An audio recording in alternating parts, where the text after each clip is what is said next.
Bonjour, je suis Oana Costachescu, je suis présidente de l'association Princesse et aujourd'hui je vais vous raconter une histoire.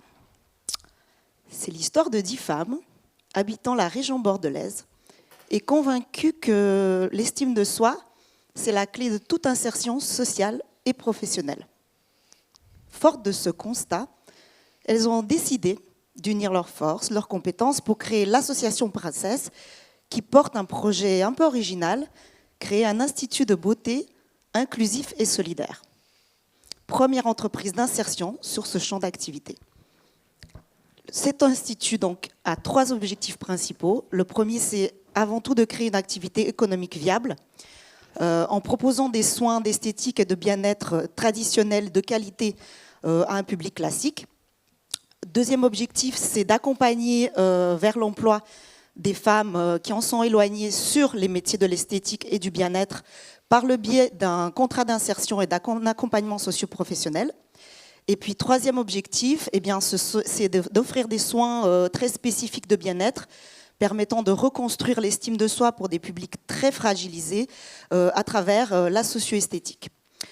Voilà, donc à travers ces 3 piliers, notre activité ne cesse de se développer au quotidien et est portée par une équipe formidable de permanents à qui je vais céder la parole. Merci. Bonjour, Sophie, directrice de l'autre Institut de beauté by Princesse, en charge de la gestion, du développement en lien avec les valeurs de l'association et de l'accompagnement professionnel des salariés en insertion. J'aimerais vous partager le parcours de Krina, une salariée que nous avons accompagnée durant 2 ans et demi, titulaire du CAP esthétique, sans expérience au moment de son embauche, avec une reconnaissance adulte handicapée, atteinte de bipolarité niveau 2 et de troubles borderline. Malgré des freins sociaux, professionnels et émotionnels, à l'issue de son insertion, Krina a signé un CDI classique aux sources de Caudalie à Villeneuve-d'Ornon en avril 2024.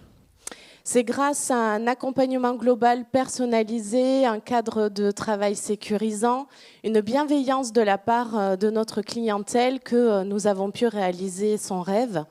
Cet institut, c'est un lieu où règne véritablement l'inclusion, la tolérance et la valorisation de soi dans le domaine de l'esthétique et du bien-être. Donc, je vais passer maintenant la parole à ma collaboratrice qui, elle, va vous parler de son rôle au sein de l'association Princesse. Merci. Donc bonjour, Manon, socio-esthéticienne en charge du développement, de l'accompagnement et des supports de soins de socio-esthétique dans le domaine du médico-social, social et médical auprès d'un public fragilisé. Donc il me tient à cœur de partager avec vous une expérience de prise en soin auprès d'un homme en situation d'errance, de troubles psychiques et de dépendance en centre d'hébergement d'urgence. Donc cet homme était déconnecté de son propre corps et de sa propre image, d'où la difficulté pour lui de prendre soin de son hygiène corporelle et d'entrer en communication avec les autres. Au fur et à mesure, son comportement a changé. Il a pris une douche, s'est rasé et a mis une chemise propre.